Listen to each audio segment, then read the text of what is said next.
Entertaining, informative, and educational. Inspiring content that makes a difference. This is the Maximus Troy Publications Broadcasting Network. Join the Academy.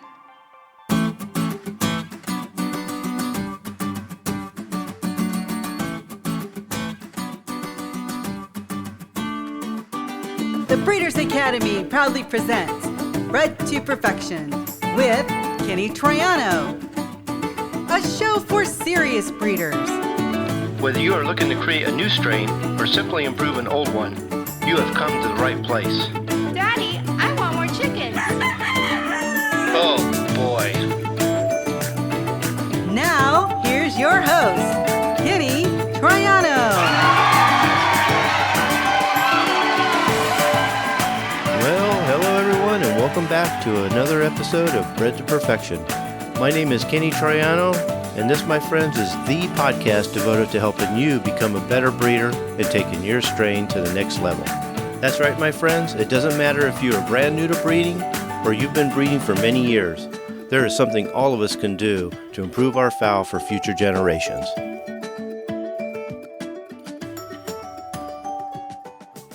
Worming baby chicks. I am so disappointed in you.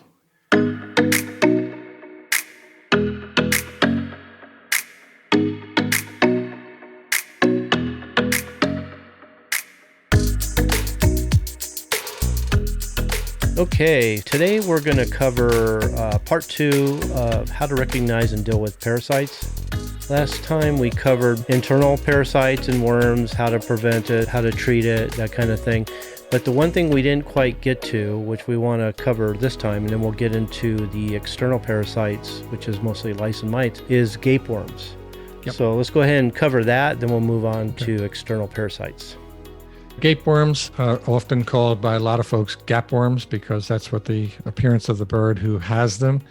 It's a constant opening of the mouth, some coughing, and if they get them bad enough, they certainly can die from it, and they do. But they parasitize the bird's trachea, causing breathing problems.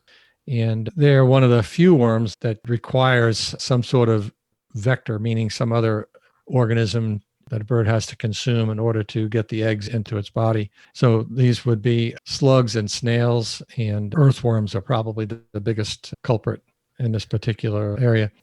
These eggs can live inside of these vector parasites, the slugs, snails, earthworms, for years. Worms that are outside and living, I don't know how long a worm lives. It gets around a chicken, not too long, but I guess a lot of this stuff probably was done back in the day in laboratories trying to figure things out, because way back they didn't have any real methodology to find these things. So it's a rather short subject. Just recognize it. And you have to determine as well, when you're trying to recognize it, whether you have bronchitis, mycoplasma, laryngotracheitis, or any type of respiratory disease.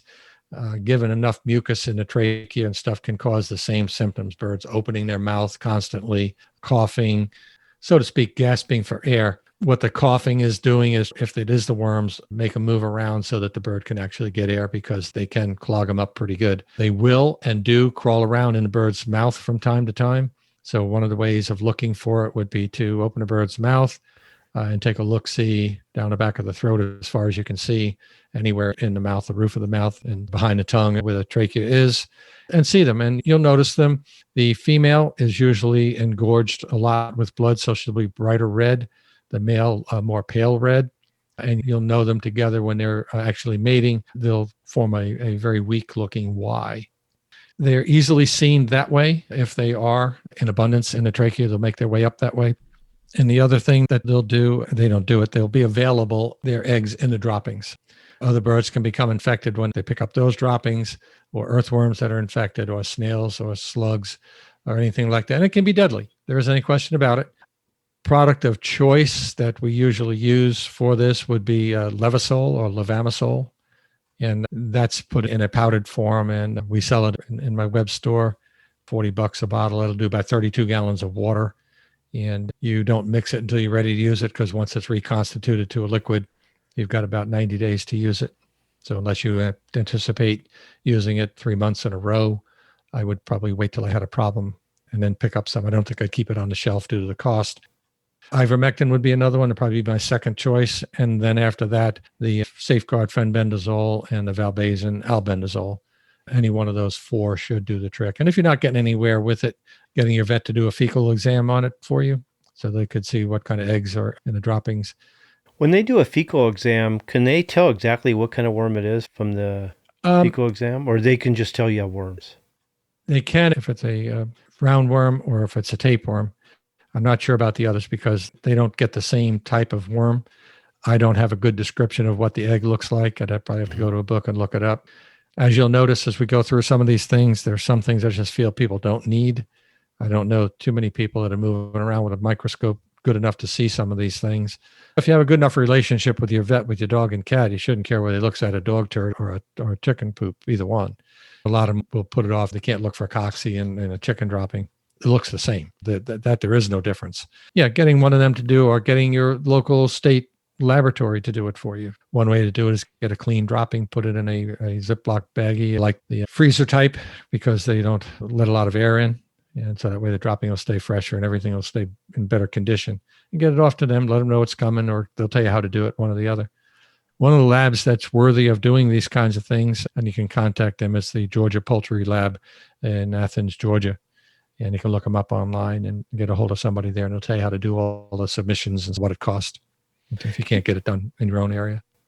You know what's interesting about the gapeworm, and it's the way people determine whether your birds have gapeworm most of the time, is the constant opening and closing of the mouth. But that doesn't exactly mean you have gapeworm. It could mean other things too. So just because they're opening their mouth doesn't mean that you have a problem with gapeworm. How do they determine the difference between gapeworm or something else?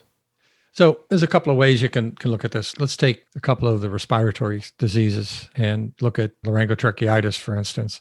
Yes, that will cause a bird to open its mouth, but you may or may not be able to see blood in the mouth. One of the ways of doing both of these, I take a Q-tip and wet it and make it small, and then just quickly dip it into the trachea in and out real quick and see what you get. You might be able to pull one of these worms up. If you pull up a lot of blood, I always call it right side of my brain, left side of my brain. I can't say for sure that's how it operates, but I try to take something and not poo it until I can, within reason in my mind, put it on the side and say, no, that's not it, and move on to the next thing. So that would be one way. The other thing with laryngitis is you usually get a lot of conjunctivitis in the eyes. You're not going to get that with the gapeworm. You're not. And you technically, with the laryngotracheitis, and I say technically because you don't always see all these symptoms like we'd like them. There are a lot of textbook stuff, but they have a tendency to sit back on the haunches more so than they do with the gapeworm. I've never seen a bird with gapeworm really sit back, stretch its neck out. Maybe some people have, but I've not. And you get that coughing, and eventually, if it's bad enough, you'll get some blood. The other thing is, look, if a bird dies from what you think is gapeworm, open it up. I encourage people to go to the website and buy the disease poster. It'll help you do that as far as the post-mortem is concerned. It'll also give you most of the diseases on the periphery of it, all in color. And down in the middle is a bird completely posted with all the parts visible, and each one of them numbered with a number key below it so that you can look at it and see what you're doing. After a while, after you do 2 or 3 of them, you say, hey, I'm pretty good at this, because it's not rocket science. It really isn't. Yeah, I think everybody should learn how to do a necropsy. You know, it is probably the most valuable tool that people don't use, because that's my bird. I can't do it, and this and that and the other thing. I had a funny relationship with any chicken I ever owned over the years. I could do the necropsy, but I couldn't kill them. That was one of those things that just didn't sit right with me. To kill something I try to keep alive. But if they died of natural causes and at any time, I was always up for doing the post-mortem on them. Just makes sense. You'd be surprised. You get a leg up on some of these diseases. I know we're off subject a little bit here, but we're trying to determine the difference between making a presumptive diagnosis of gapeworms. Even with laryngotracheitis, if you open it up and you split the trachea right down the middle with a pair of scissors, that's all you need. And then just open it up and you can see. You'll see the lesions there. You'll see the blood. And by the same token, if the bird died from gapeworm, you'll see the worms. It's a win from that situation. You've figured it out. And now you can properly treat the rest of the birds. Exactly. I get people all the time that will give me a call and say, we thought it was this. As a matter of fact, one of them today, every time the birds got sick and lethargic, they would put cord in the water. And they stopped doing it after a while because one of the birds appeared to get sick, and it's been on a downhill slide for quite a while. and stopped laying and a whole bit. And they said, we thought we were giving it a vitamin deficiency. They were all drinking the same water and only one ends up with a vitamin deficiency. Can it happen? Yeah, not probable. You would see more birds starting to show that. And I fault a lot of this kind of recognition that people are doing by looking at the old stuff that's on the web from a standpoint of old photos of vitamin deficiencies and playing that up. But back in the day, we didn't know what the nutritional needs of most animals were, let alone a chicken. And for a good long time, nobody cared. If you had corn in front of them and you had some wheat, they were good to go. It wasn't until later on, I don't remember the exact timing of it, but I think it's what the NRC, I've got all that information laying around here somewhere, but then they determined what the nutritional requirements were, not only of vitamins, but amino acids, which are equally as important.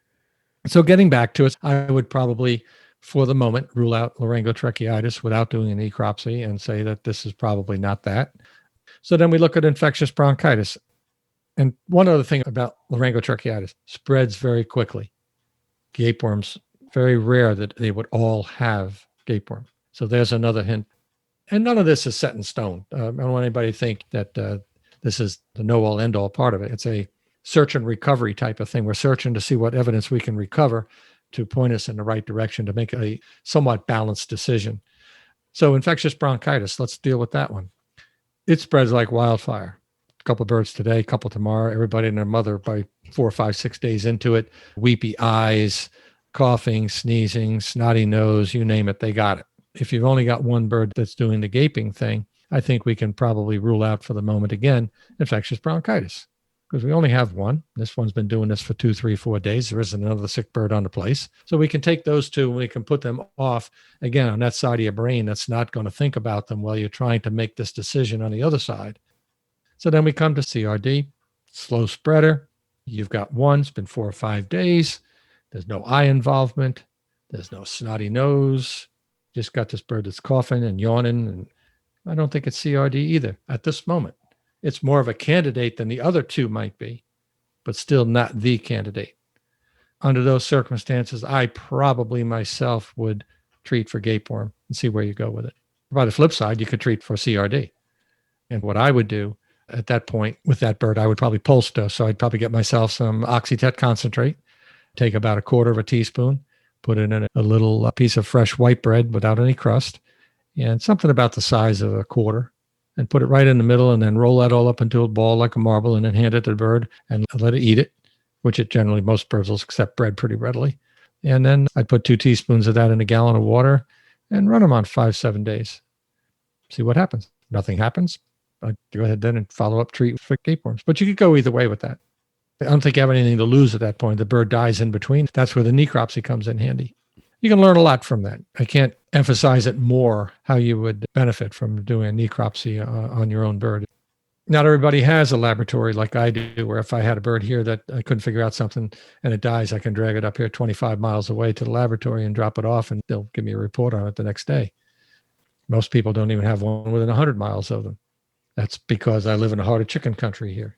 But gapeworm, I don't think it's that common. It's not. I don't think I've ever had gapeworm on my birds ever. I've seen them at other people's birds, but not mine. That's why when I see people's birds open their mouth, they go, "Oh my God, he's got gapeworm." And I'm thinking, it may not be anything. Sometimes they do that, but I think it's more uncommon than they think. Yeah, we see it more in young birds than we do in older birds. Oh, okay. And I don't know how true that holds today. Again, these are things that there's not any real research being done on it. Most of our research that we do, I say we, that they do, any company or university is based on the commercial poultry industry, because usually they're contributing. It's an issue in the commercial poultry industry, and they'll contribute money to the research to figure out what it is. Okay. All these things were figured out years and years ago. And to my knowledge, there really isn't anything new that's been written probably in the last 30 or 40 years, maybe even longer, because there isn't a need on the commercial side. They don't see this in broilers. Now, we may start to see some things down the road as we get more into people been doing free ranging and that kind of thing. They would be more susceptible to it. So you might even take that into consideration. If your birds are free ranging and have the run of your property or out everywhere and every day, much more of a possibility than the guy that's got them all cooped up or in a pen, whichever. The possibilities, they do change. But there are ways of figuring it out. And again, I can't emphasize more the necropsy part of it. I think it's a very valuable tool that people fail to use just because they're unfamiliar with it. But I've been selling these posters for a long time. Really haven't sold that many over the years. We downsized it because the original poster was extremely large and it just cost too much money to produce in color. So we've got a smaller version, but it's the same. It's the same exact poster. And I think if you're going to do necropsy on the bird, what you should do at the same time, you should have somebody that's handy with a camera right there that can take pictures of the organs as you either remove them or have them in place so that you can see. And then compare them. It's just a really good, valuable tool. Can't emphasize it enough. If I'm repeating myself, it's on purpose because to me it's important. Yeah, I think we covered that pretty good. So, yeah, if anybody's curious about gapeworms, I'm glad we covered that. It was meant to be on the other episode, but we missed it. So, We'll be right back after a word from our sponsor. This show was brought to you by the Breeders' Academy, where we will help you to increase your knowledge of breeding, advance your skills as a breeder, and help you to improve the quality and performance of your fowl. As a member, we'll provide you with the roadmap that you will need to create a true family or strain. I urge you to check it out. You've got nothing to lose, and you can cancel at any time. You also have a 30-day money-back guarantee. Simply go to www.breedersacademy.com to sign up. the Breeders' Academy will not only change the way you think about breeding, but improve the way you breed your fowl. I hope to see you there. So let's get started.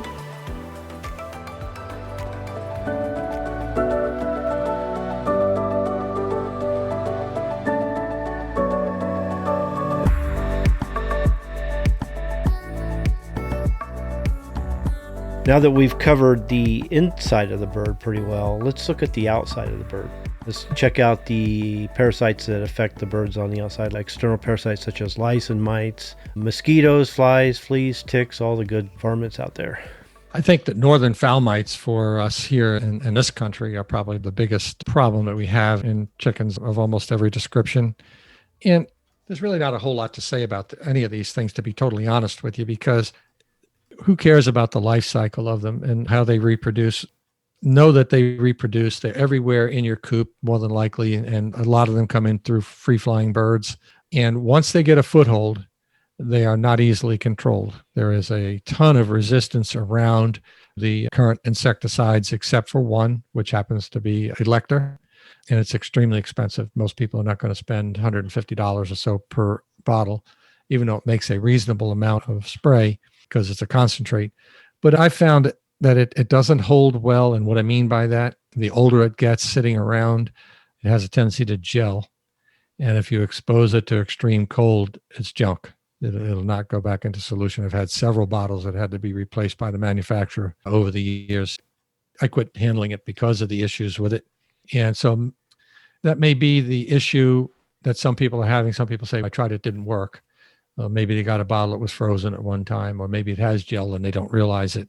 And maybe they're trying to squeeze that gel out and use that. The manufacturer never gave me an answer as to what happened to it, why. Several bottles were returned to them. They did replace it without question. So I'm not going to fault them for that, but I'm an answer guy as much as I can. I like to have answers to something happened. So why did it happen? And try to hunt it down as best as I can. Back when I had the pharmacy, I had a bottle of liquid, and there was a complaint, first and last I've ever had, that it seemed to be off color. And I went through everything and just could not find anything. Because we had the pharmacy at the time, they came in, took a look around. Nobody could find anything, just couldn't find anything. The only thing that I could come up with, and I was straightforward with the client about it too, obviously replaced the product, but it was strange because it was the only bottle. Like a bad batch or something? No, I think it was something in the bottle that just went unnoticed, however small it might have been, because they don't come to us sterile. We don't sterilize them. Most of your liquids like that, unless they're an injectable, are not sterilized. Now, some of your more modern facilities might do that, but I've never had a problem with any of it. But my feeling was that there was some little speck or two of something in a bottle or in the cap that we just didn't see. because the bottle comes straight up and then it curves out and around to the neck. So it very well could have been in that. We've gone to washing everything out now and drying it. We've gone that far. And we use a very hot water, so technically we do sterilize. And these kinds of things are important. And like I said, it's the best I could come up with under the survey. Never happened again. And that was been several years ago at least. And I don't know why they never got back to me. And I just let it go after making several inquiries. And somebody was supposed to get back to me, never did. So maybe that's why that particular one is not working, because it was supposed to be, and maybe still is. I've seen people use it and say they were thrilled with it, and other people not so much. So it might be an application thing. It might be how they mixed it. People have a tendency not to read directions or half read the directions and then not understand it later on. It's a Lecter PSP. It's made by Elanco. It's really high priced because they still hold the patent on it. So it's still protected. And if there were more people out there with the same thing, you would see the price come down dramatically. I stopped handling it. People can go and buy it. I don't care where they buy it. It's readily available. But the other one is the permethrin. And again, you can use that for ticks, fleas, mosquitoes, mites. We don't have much of a red mite problem here in this country that I'm aware of. The northern fowl mites. What's the difference between the red mites and the northern fowl mites? Just a particular species. And the red mite seems to be very popular in Europe. And they have a very difficult time controlling it there. Now, you have to understand there, they don't have ready access to the insecticides that we do or any kind of medication that we do. They can't get anything without a veterinarian. And they're in the same boat that we're in. Most people are not going to go to a veterinarian to figure out what's what and to get a prescription for an insecticide. Here we go to the store, we can buy anything we want.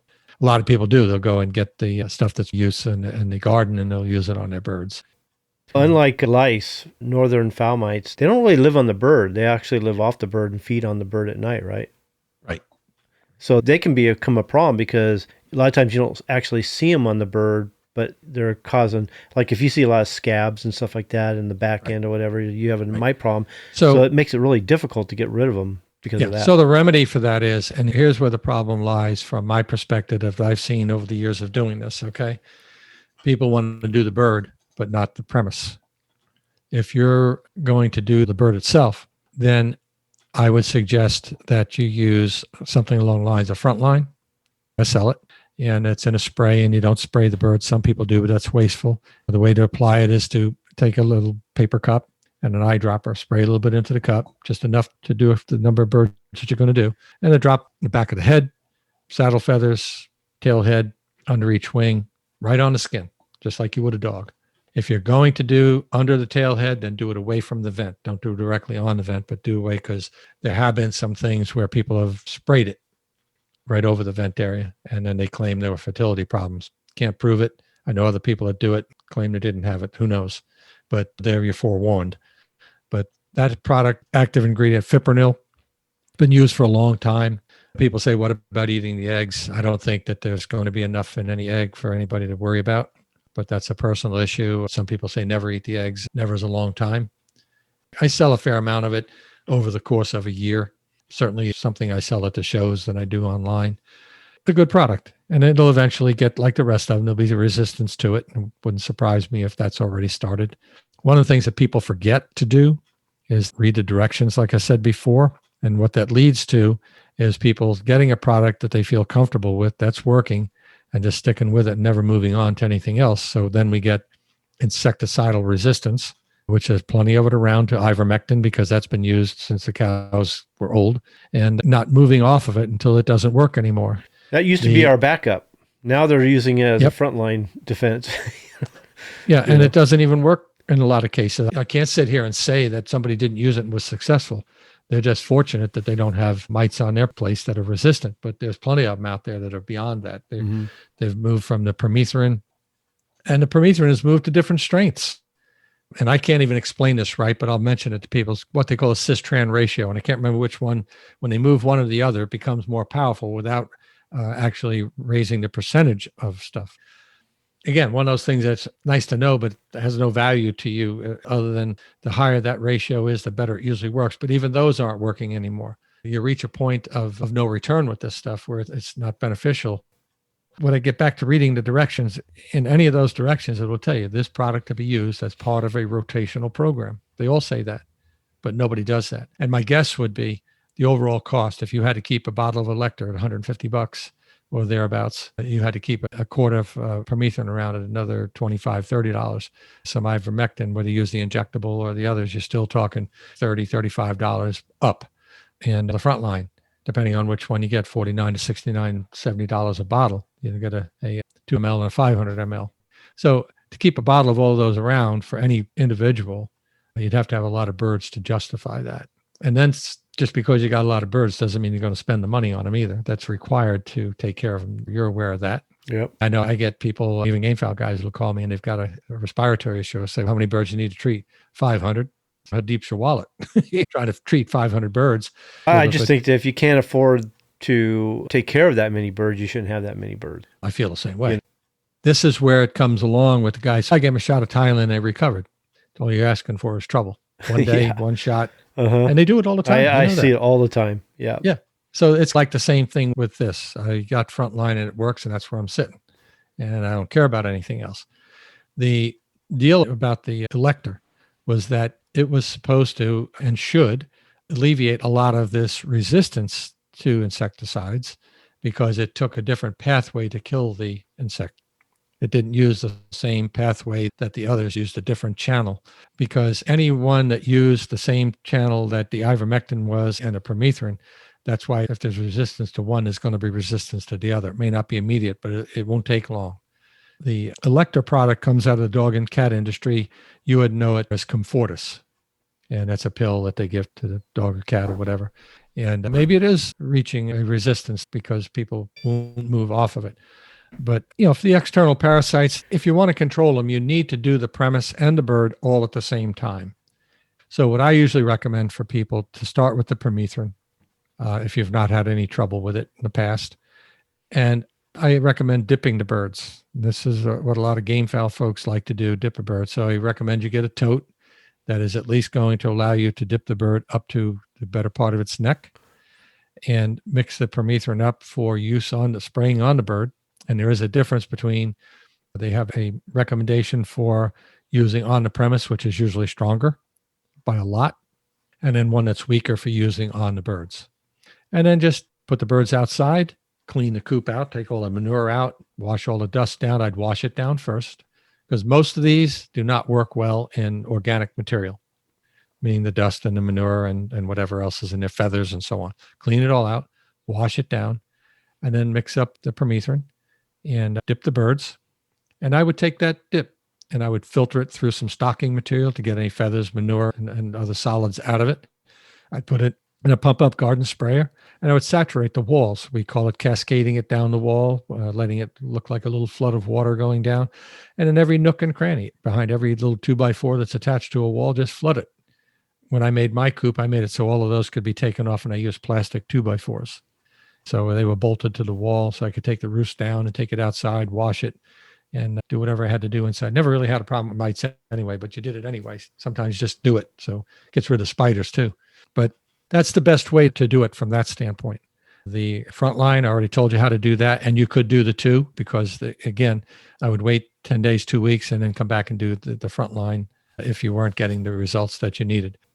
Crested birds have a problem with the northern fowl mites too, and other mites hanging out in the crest, your silkies and such. And that's where the front line works really well. Right in the middle of that crest, just put a drop of it and you usually chase them off pretty quick. Do these treatments and methods work for lice too? Because now we're talking about something that actually lives on the bird. Yeah, and the lice, there's a multitude of different species of lice that reside in different areas. Head lice, wing lice, body louse. I don't think it really matters which one you have. You got lice. They seem to be easier to kill. The problem with them is that getting the carcass off. They have a tendency to have a carcass that's stuck to the feathering. And even though the louse itself might be dead, they still look unsightly. And there really isn't a way to get them off but sit there and pick them off. And you've got a lot of birds. That's a lot of picking to do. Again, this goes back to what we've talked about before, knowing your birds, handling your flock. If you're handling those birds, you'll know what they've got. And that's the time to get on it right then and there. You can't put it off till next week, the weekend. You got to find time to do it then because it'll become full blown real quick. As the birds mingle with each other, they'll spread it around.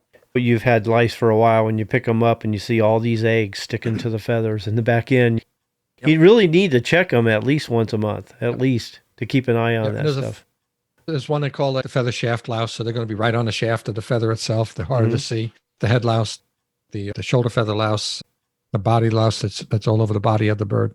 All these things can be remedied. Stick-tight fleas, they're a pain. They stick to the face of the bird. Your best bet there is the permethrin, but you're going to have to pick them off too. That's why they call them stick-tight fleas. They're actually burrowing into the skin of the face, so you'll see them around the eyes, the comb, and around the beak area. Any unfeathered part of the body. I've never seen them on the legs. Doesn't mean they won't go there, but generally you're going to see them on the face. Mosquitoes, they'll hang around anything that's breathing, and they'll look to suck blood generally on chickens from the comb, the face, the wattles, any of the unfeathered areas. Big problem there is that they're going to bring pox with them more than likely. So for mosquitoes, there's a product called mosquito barrier. I don't know how well this is going to work for other things like when we get into gnats and biting flies and that kind of stuff in a little while. But it worked for me to keep the mosquitoes at bay. It's called mosquito barrier. It's actually made out in California. And I believe they make it from the waste garlic, the stuff that's not saleable on the human side. There's nothing wrong with it. It just doesn't look as pretty. They make it from pure garlic juice. And you can look them up online and you can buy it. And they have a whole methodology of how to apply the product. Because it is a natural product. If you put it on today and it rains tomorrow, you're going to have to do it again. But the nice thing about it is you can put this in a koi pond and it's not going to hurt them because you're not going to cover the whole pond. Mosquitoes generally are not hanging out in the middle of the pond because that's where the freshest water is. The more murky. Look for standing water anywhere on the farm. Yeah, basically. Brackish water is going to be right at the edge. If you got a decent pond, you go out 6 inches to a foot and spray around the edge of that. You're probably going to control a good portion of your mosquitoes. One of the other things you're going to do for mosquito control is any standing water, old tires, old buckets, downspouts that have got leaves in it with debris in it. Or containers that filled up during the rain that you forgot about. And it doesn't take long for them to get not only full, but brackish. About 48 hours or so, it's going to start to turn because it's going to have debris in it. And it starts to turn that brackish. And mosquitoes only need about 1/4 of an inch of water to breed in. They don't need a pond. So you're going to see that. And one of the ways to control that, again, I highly recommend the mosquito barrier. It comes in a quart and a gallon. I think a quart does 1.25 acres. It's a very fine mist that you need. Again, you put it on too thick, go smell like a pizza parlor in your neighborhood for a little while. That's what garlic does. I recommend putting it on it in the latter part of the day as the sun starts to go down. That way it doesn't get baked on you on the ground. But other things you can do, like I said, keeping clean gutters. If you have a lot of flowers and you water them all the time, the water is allowed to accumulate in the bottom catch part of the flower pot. That can be a problem. Tall grass around your coop or your runs, or it gets wet in the morning and attracts the mosquitoes. And different species of mosquitoes come out at different times. The Culex and the Aedes aegypti are the two that we usually see. You usually can see them early dusk, later in the day. They'll come out and start to be a pain, 4-ish in the afternoon. And again, they'll come to you because of your carbon dioxide that you're putting out, and the birds are doing the same thing, and the body heat. And people think that mosquitoes all die off and go to mosquito heaven when the weather turns cold, and that's not really true. What happens is that they switch from a blood meal to a carbohydrate meal when it gets cold out. And then they seek out an area where it doesn't freeze and stays just above freezing. And then that's why we see them in these odd weather patterns we have. And we'll see bees and that type of thing come out because they've more or less been asleep for a while. And now they're out looking for somebody to get their blood meal. Yeah. But that's why you're seeing them. So there's a number of things you can do. Keep the grass cut down as low as you can. That'll help keep the mosquito population down. Just really doing your due diligence. In some areas, bug zappers work well. The problem with bug zappers, they take out good insects that can be helpful as well. They don't discriminate. They kill everything. The control and prevention, I think we pretty much covered some of that. If you have any other questions you want to go over. Yeah, there's a few mites that I would like to address. Feather mites. Okay. They can do a number on their plumage, destroy the plumage if you don't take care of it. Yeah, so there's 2 of them there, and you have to be able to recognize. So the feather mite makes rows, so to speak, lines in the feather itself. And they are really microscopic, very difficult to see. Again, free-flying birds and that kind of thing. So the more you have free-flying birds mingling with your flock, the greater the chance that these are coming along into your flock, which they're more rare than common. You don't see them all the time. I don't know exactly why that is. In the gamefowl industry, you actually do.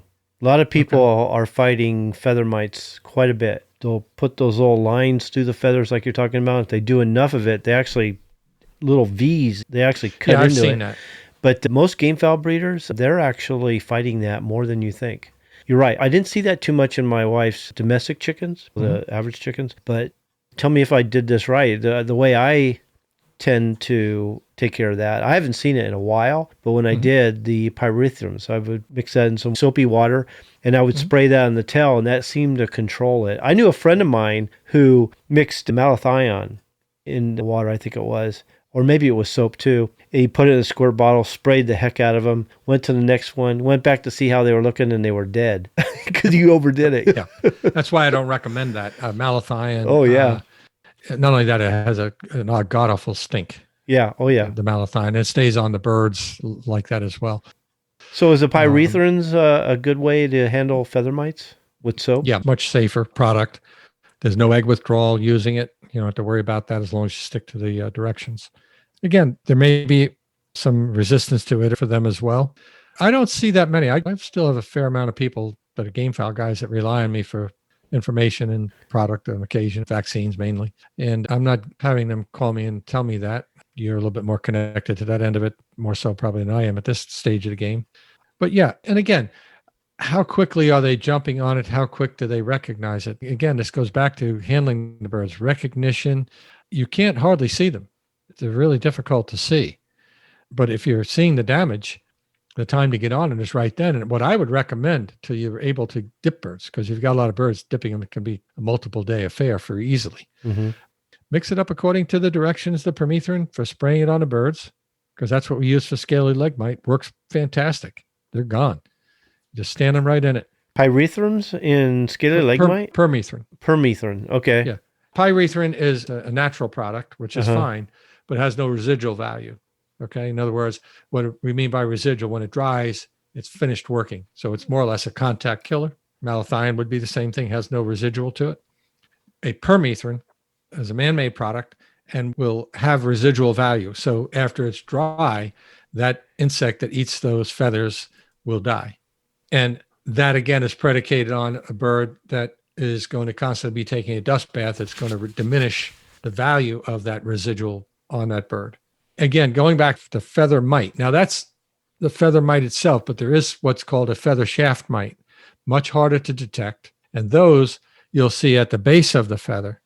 And very rarely will you actually see the mite. They're microscopic. Is that the same thing as a depluming mite? Is that the same? Yes. Okay. I guess that's what they call them. Almost sure the two are interchangeable. Don't quote me on it. Not as schooled on that particular one. So the feather shaft mite operates inside the feather shaft and eats the shaft, the internal parts of the feather shaft itself, making them brittle and break off. And you'll notice that you got to go right down to the skin level and go all the way around and all sides of it, and you'll see a little tiny pinhole, and that's where they are. From my understanding of depluming mite, it gets into the feather follicle and destroys a feather as it's coming out. And just It's called a feather shaft mite. Is this the same thing, huh? Okay. That's what I've always called it. The pluming mite was one that I had a tough time getting rid of once I got, and the only thing I knew that worked on it was ivermectin, because it got into the bloodstream, and that's the only thing that would stop it. That much I do know. The ivermectin is your best bet. Oh, okay. All right, so they're calling that one what I call a feather shaft mite, and this is a play on what you were taught. I was taught it was a feather shaft mite because that's where it goes. In the book, they call it a depluming mite. Do they? Okay. Yeah, they do. So that's what they're calling it, but I'm calling it a feather shaft mite. Okay. Okay. Mm-hmm. Now, as far as the other one that you're seeing, which one's that? The one that makes the V's in the feathers. Oh, okay. Feather mites? Okay. Mm-hmm. Yeah. This book isn't making any delineation between the two. Okay. In other words, it's not saying that's what that is. I've always called just the opposite to me. They're saying the feather shaft mite here in the book, that your tail feathers and so on and so forth. And I've seen it all over the bird's body. It's not just to one place, but it is a microscopic mite. Yep. Chances of you seeing it are going to be very rare. Yeah. Okay. I think you'd either have to have a microscope or you'd have to have a really good magnifying glass to even get a glimpse of the thing. Yeah, you're only seeing the damage that they produced, not the actual mite. Yeah. I've always thought that too. So we can call my feather shaft mite your depluming mite, if you like, whichever one is better for you. But regardless, the treatment would be the same. Your choice there would be ivermectin because it's internal. It's actually inside. The other one we haven't talked about either is subcutaneous mite. And these are mites that actually burrow into the skin. And this might account for some of these birds we see with what look like lesions on the skin, and then the feathers are not there. That's tough. You'd have to take a scraping of it, of the skin area, and put it under a microscope. Ivermectin would probably be my choice there too. Starts out as an irritation. I've not seen very many cases of it. Birds are losing feathers in particular areas of the body and go, what's causing that? And unless you're there, you're not going to know. Yeah, I always looked at ivermectin as the treatment for anything that sucked blood, but the problem is people started using for worms too, which I thought was a mistake. Again, it goes back to the fact that they find that it works and then they sit on it. Yeah. And they use it and use it.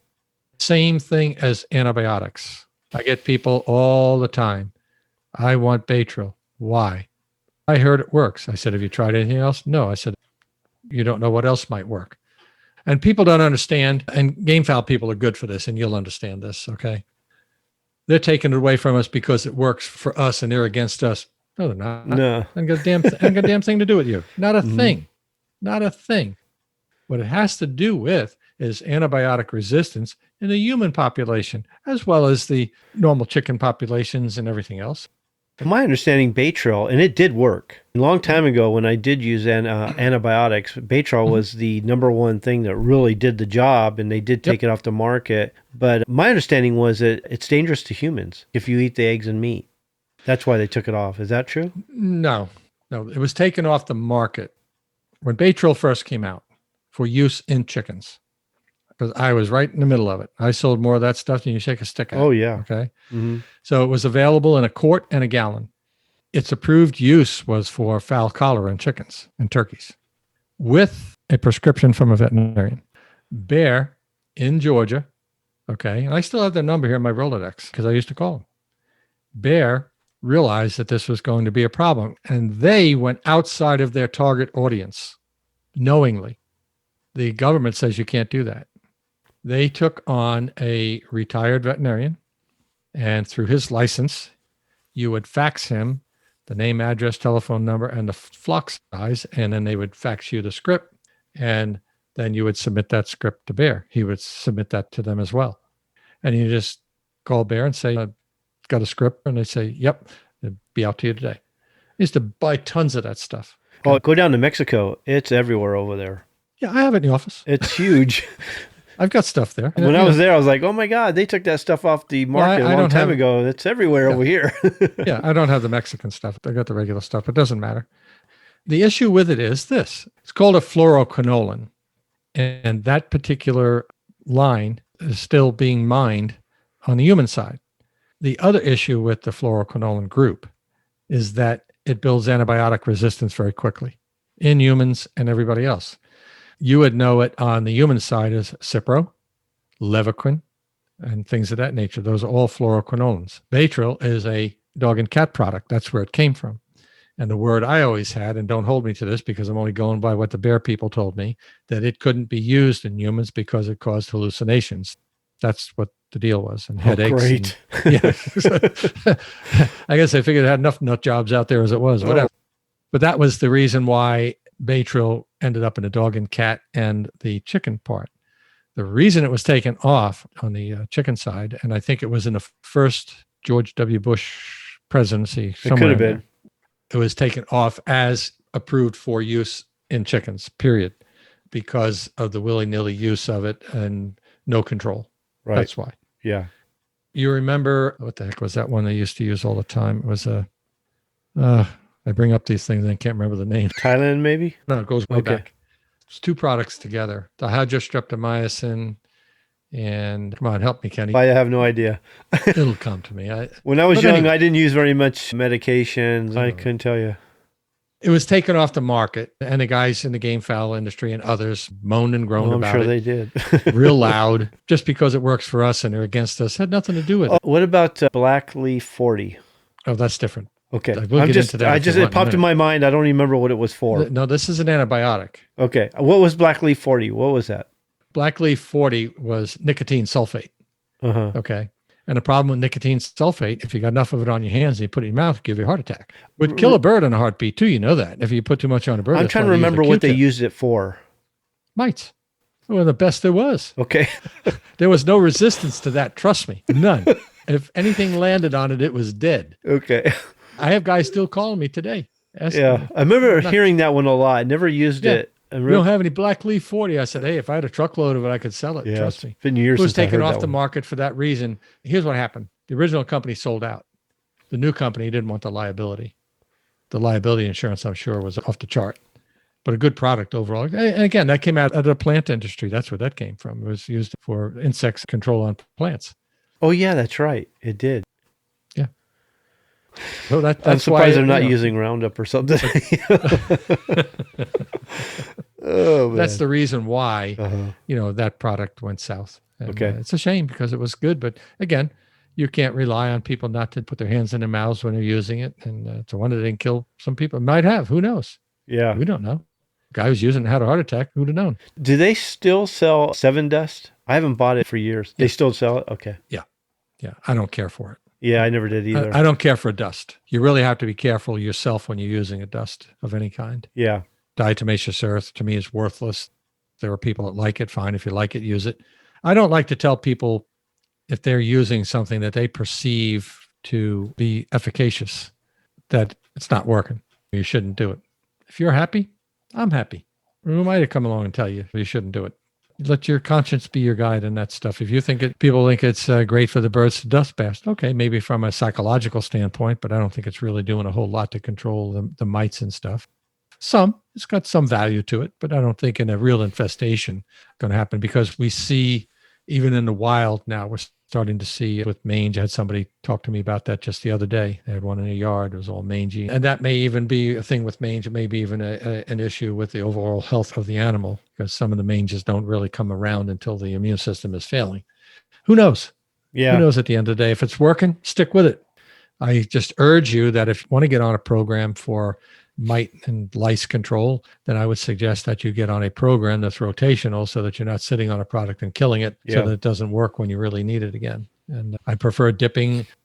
Getting back to this feather mite thing that you're talking about, whether you want to call it a deep pluming or whatever you want to call it, just a feather mite, just call it a feather mite. I'm okay with it. You could mix up permethrin for spraying on the birds and go around and just with a pump up garden spray. You don't need to pick up each one.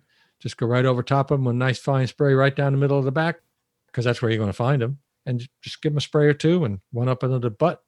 Keep walking. So that speeds up the process. Oh, no, you could put it, like you said, in a squirt bottle. Just open the door, give them a quick couple spurts. Yep. Wait till they turn around, get the other side, walk to the next pen, and just walk around and do it. Yep. And I haven't seen lice mites of any kind on my birds in years. Now, I don't know if there's a genetic resistance going on there. I don't know if it's just I'm really good at my biosecurity, my management, husbandry skills. But I pick up my birds, and I look at them. Every time I pick one up, I look for that. Trust me. And I never see worms, lice and mites, or any kind of parasites whatsoever on my birds.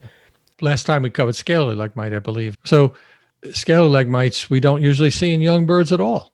We don't see it in good, healthy birds. We see it in birds in declining years. And you're right. That's funny that you mentioned that I mostly see it in birds that are older. It's never in the younger birds. Why is that? Right. Because the claim is that it's a breakdown in the immune system that allows the mite to thrive. Now, I don't know the mechanism why, but I have a unproved and more than likely unprovable at this point because nobody's going to put any money into it. I think that hormonally, these mites are drawn to certain birds. I've seen certain birds. I believe that wholeheartedly, actually. Yeah. Let's just take Cornish. I've seen different colored Cornish birds just loaded with it, and mostly males, not females. So go figure. So is it the testosterone level that bird has, or is it the lack of testosterone that bird? I don't know. But it just seems to me that association of looking at these birds, why? What is the attraction to that particular breed versus another breed? It would be interesting if some entomologist could take a look at it, but they're not going to without somebody giving them money. I talked to a poultry geneticist, and we talked about that topic. as far as diseases and parasites and things like that, and whether or not there was a genetic resistance to it. Whether some birds are more susceptible genetically versus some that were resistant genetically. And it made me wonder at that time, because it was even that time I wasn't seeing very many birds, or if at all, disease, worms, We know, lice and mites. yeah, I can say this, that I know that people who very rarely have problems with their birds health-wise seem not to have the problem everybody. I'm not going to say they don't have mites from time to time, but I know people that just cannot seem to get them under control any way they claim they try. Now, I'm not there, and when I tell a person, okay, clean out your coop, that's a chore. That's an all-day job, all hands on deck on a Saturday morning when you want to go fishing. Yeah. Am I right or am I wrong? Yeah. I Yeah, it's can not put my it first off choice. Yeah. Yeah, I can put it off another day. I'll do it next week. Right. And look, we're all guilty of it. I'm not putting anybody down. I do the same thing myself. You're looking at the world's biggest procrastinator. I take things in the order of what I like to do, even in the office. Yeah. I hate paperwork. So my office is loaded with papers everywhere. And that's just the way it is. My filing system is what pile does it lay under. Important stuff I tend to keep at arm's length. Other stuff, not so much. I get to the point where I just say, screw it. And I take that whole pile and throw it in the trash and be done with it. You know? I do the same thing because I look and I say, that's been there for 6 months. If I needed it, I'd have had it by now. So maybe that pile needs to go. Yeah. I've done that and thrown things out. I threw my iPod out one time. Oh, geez. Okay. With the headphones. Yeah. I had that exact mind where I haven't looked in there in a year or two. All of a sudden, I think I'm going to need it. And I'll just throw it out because I just can't take it any longer. Yeah. The office I'm sitting in right now, you said, bring this down, so I'll bring this down a little bit. I know you can. Oh my God! Can you see the piles of papers on the floor? That's only what you can see there. Oh, okay. and they're all in piles that are somewhat, in other words, in order of what I'm looking for. You brought up a good point there, and it makes me wonder whether it's either one or both, whether it's genetic or hormonal, because I think that is a big factor, more than people think. Yeah. And is it something we can too. breed towards? Very possible. Yeah. Yeah. Very possible. That's interesting. But breeding for that, what else do you lose in the process? Do you give up something that you need versus something?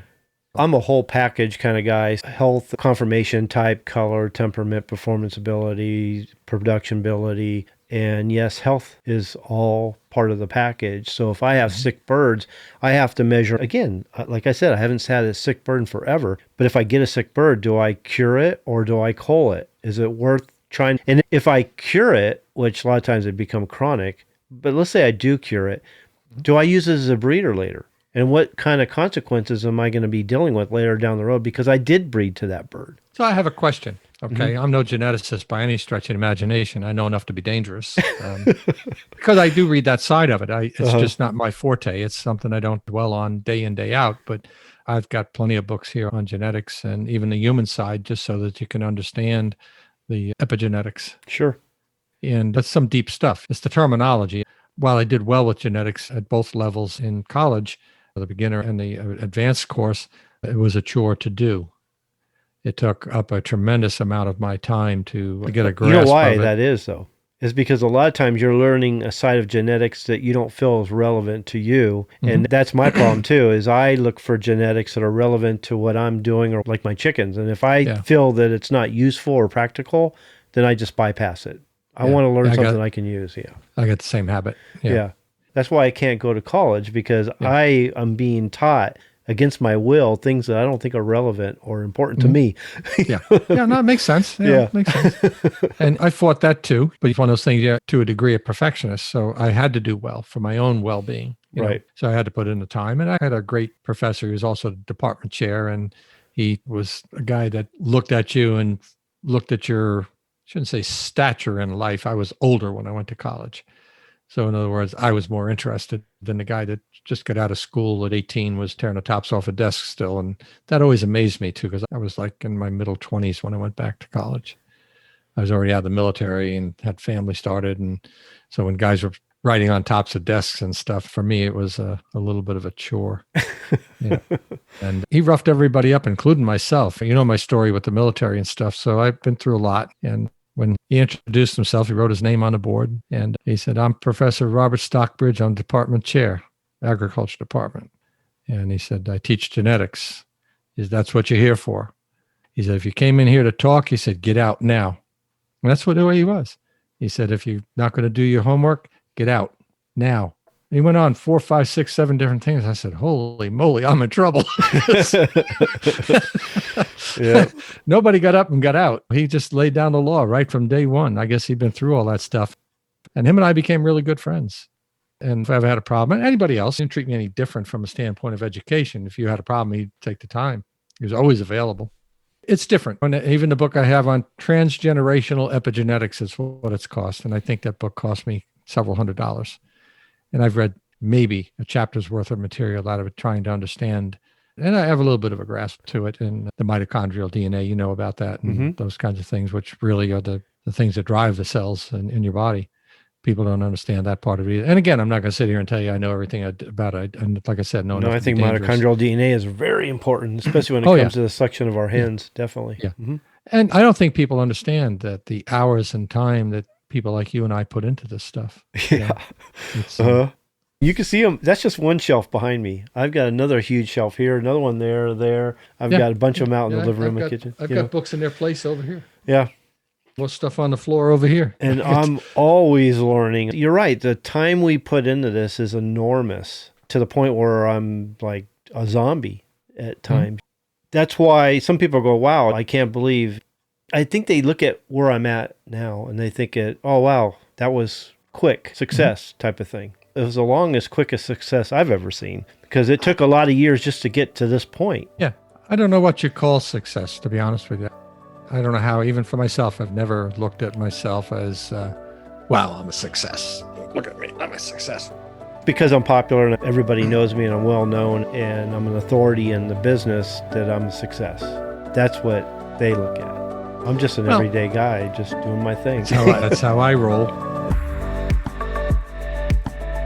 We'll be right back after a word from our sponsor. This show was brought to you by the Breeders Academy, where we will help you to increase your knowledge of breeding, advance your skills as a breeder, and help you to improve the quality and performance of your fowl. As a member, we'll provide you with the roadmap that you will need to create a true family or strain. I urge you to check it out. You've got nothing to lose, and you can cancel at any time. You also have a 30-day money-back guarantee. Simply go to www.breedersacademy.com to sign up. The Breeders Academy will not only change the way you think about breeding, but improve the way you breed your fowl. I hope to see you there. So let's get started.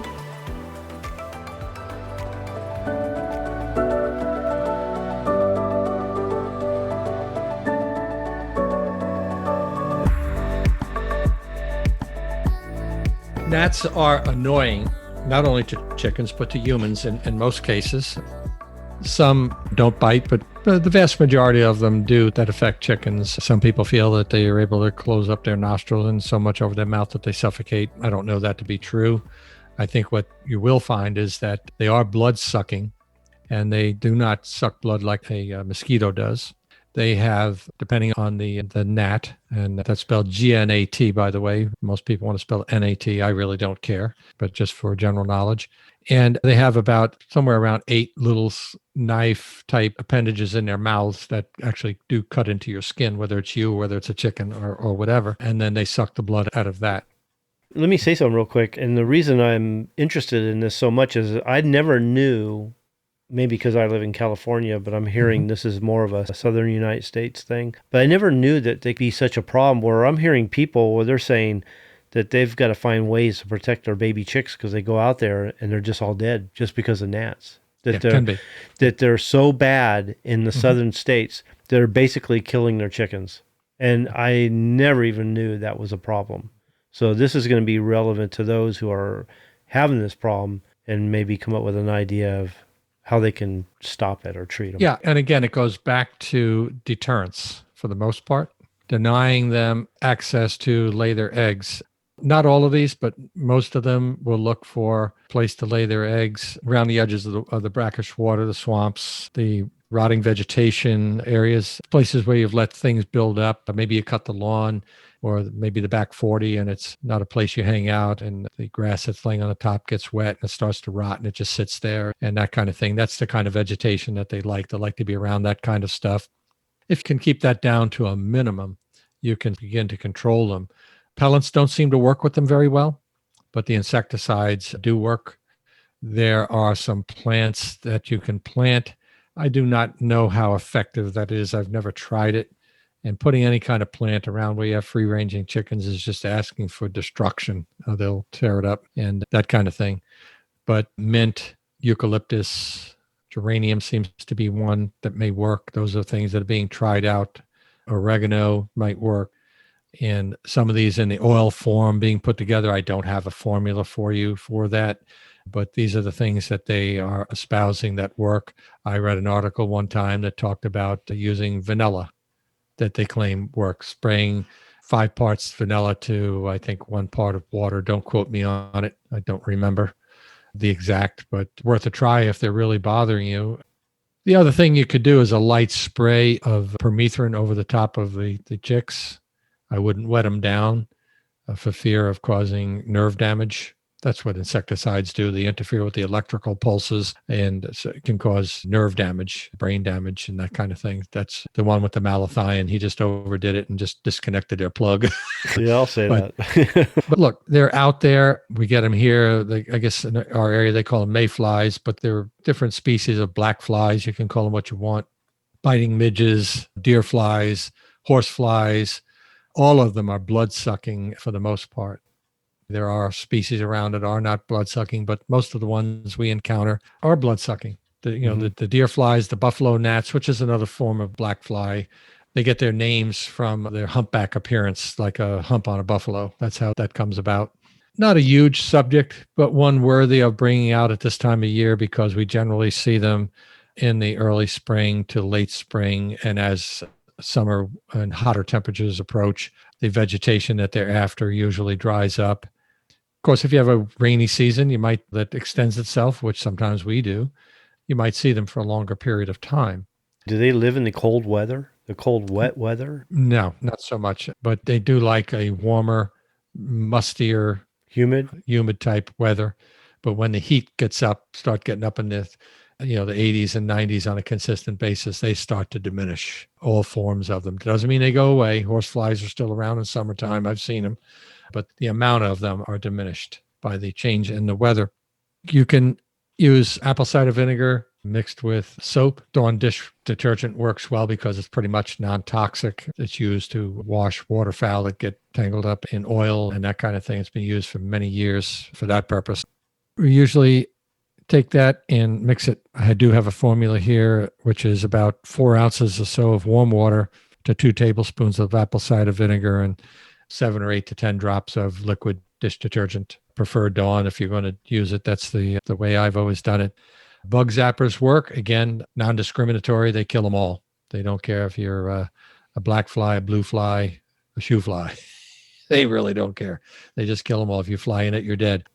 The permethrin, again, works, and that's something you can spray on your walls outside of your coop. And once it dries, it does have residual value, and they will eventually succumb to it. Again, the more dust that accumulates on the outside walls of the coop, you might have to reapply it. Usually, we'll see, under normal circumstances, maybe a 3-week window where it starts to work or stops working after that period. But it's inexpensive when you really come right down to it. A quart of the stuff probably will last most people all summer long. And that just depends on how bad your overall infestation is with them. They seem to be drawn to mammals by the liquid around the eyes, by the liquid coming out of your mouth and the CO2 when you breathe. Same thing for any other animal. And your mucous membranes and all that kind of stuff will draw them. That's why you see them pretty much on the face all the time. And it's because they are biting, they're looking for a place to get a blood meal, okay? Just like a mosquito would. Sand fleas, biting midges, the same thing. We have sand fleas here, which will get on your dogs and cats. And we have a roughly sandy soil for the most part in most areas here. When you get down to the undersoil, it's a lot of clay. So water around here doesn't necessarily drain off very well. So you can get a lot of standing water after a rainstorm, which gets back to wetting the vegetation that's there on your grass or whatever. The buffalo flies, it's a black fly. It's just the terminology that they use. Deer flies, same thing. These are all biting, stable flies. House flies are just an annoyance. House flies generally don't bite. They're more of a get on you and that kind of thing. And also, all of these flies, whatever you want to call them, the biting ones, the non-biting ones, they all transfer disease because, hey, flies live out a portion of their life on manure. So some of the things you can do within your yard, keep the manure cleaned up, deny them space, move air. Most of these flies don't like air. So set up a fan outside, a box fan, and let it run on your birds. And it'll also bring coolness to your birds and can give them some relief. Some of these biting flies don't like dark spaces. They prefer the light. So maybe you've got a coop and you turn out the lights and have a small doorway for them to go in so there's not an abundance of light, and check it out and see if that will help.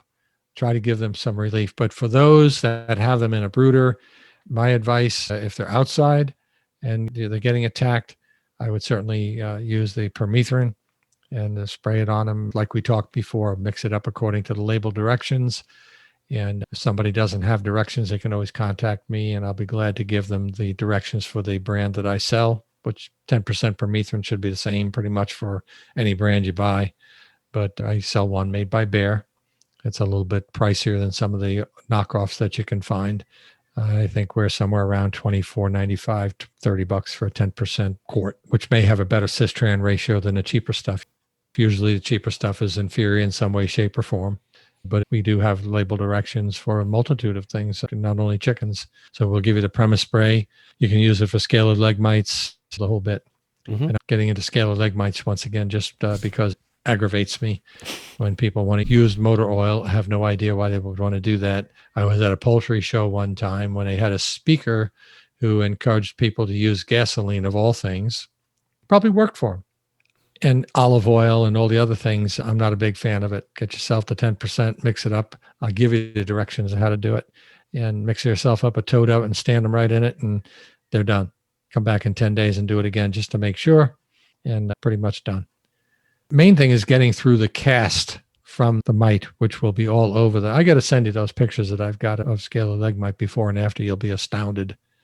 Their feet were all crippled up with it. They couldn't even walk. But we cured it, cleaned it up, only to have a bear break into his coop and kill the bird, but it's neither here nor there. Wow. Yeah, it was a shame because this guy takes good care of his birds. His birds mean more to him than humans. He's like me. Oh, wow. Give me a chicken, a human. You take the human, I'll take the chicken. And that's the way I still feel that way today. It hasn't changed a whole lot. But that's pretty much it. The permethrin, I think, is your big deal. You could use ivermectin. Although I'm not a big fan of the pour-on, you could use essential oils, all of these things. I'm a firm believer in doing something rather than doing nothing. Standing around saying my bird died because of X, Y, Z, and you did nothing to alleviate that, to me is criminal. And I feel the same way about people that the fox got in and killed all my birds. You should have known that your birds were vulnerable. And if you didn't know, then you shouldn't own the birds in the first place. Yep. And I don't care. People like that, the philosophy that I have. If they're dying because of the sun, then you didn't do enough to alleviate that situation, and it can be done. It takes a little bit of money, and it takes a little bit of ingenuity, a whole lot of things. One of the reasons why I want to do that show, and I don't care if it makes it into this episode or not, is that I want to give people the things that they can do before the summertime comes in and crashes their world, because I get it all the time. See it on Facebook. Lost one today to the heat. Shouldn't lose any to the heat. Just shouldn't. That's just the way it is. People don't realize that birds don't want to drink hot water just like you don't, unless you're drinking tea. Right. We'll get into that. It's a nice little program put together. I'll send you that information I've got on it. Yeah, send me that outline so I can go through it. Yep. Cool. And we can expand upon that. And I have a swamp cooler you could make up for yourself if you got a little bit of ingenuity, a little bit of copper pipe and a fan and a cooler with some ice in it. And you can make your own little evaporative cooler. There's a whole lot of things you can do. You can mist the birds. I don't want to hear it that they died because it shouldn't happen. No, it's all good husbandry. They need to learn that, like they need to learn breeding. And Well, that's why I do what I do, and I try to lead people. Look, you can lead the horse to the water. If he ain't drinking, he ain't drinking. All the time. That's just the way it is. My father always said, because my father was a horseman, and he always said, if you want good quality oats, he said, that's one thing. He said, you pay the price. He said, if you want them cheaper, he said, you get them after they come through the horse. So, they're cheaper. Yeah, I guess so. That's pretty good. I don't know if I've heard that one. That's what my dad passed it on to me. He may not be telling it exactly, but that's what he said. That sounded pretty good, actually. Because people are that way, and I understand it. Look, I'm not wealthy either, and there are things I have to draw the line on too. Which way am I going to go on doing something? And that usually boils down to money for a lot of people. And if you can't take care of what you got, maybe you should cut back on how many birds you have. Yeah, people go, I can't afford the membership. And I go, how many birds you got? Oh, I've got a few hundred. Then you can afford the membership. Afford the membership. Get rid of a couple birds and you'll be just fine. Especially for those who sell birds, whether they be game chickens or fancy chickens. They're worth a few bucks. And when you're getting a couple $100 for a bird, you can't tell me, and you're raising 100 plus, you can't tell me that you can't afford yours at $40 a month or mine $25 when you need a consultation. Who knows? Yep. That's all the questions I have for you today on external parasites. That finishes up our conversation on parasites in general. Last time we did internal parasites, this time external parasites. So I think they're going to get a lot of really good information, ways of caring for them, treating for them, prevention, the whole bit. So this was good.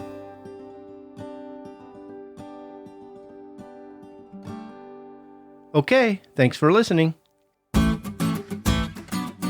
Yes, thank you again for joining us on the Bred to Perfection podcast show. This show was brought to you by the Breeders Academy, where by becoming a member, you can increase your knowledge of breeding, advance your skills as a breeder, and take you and your fowl to the next level.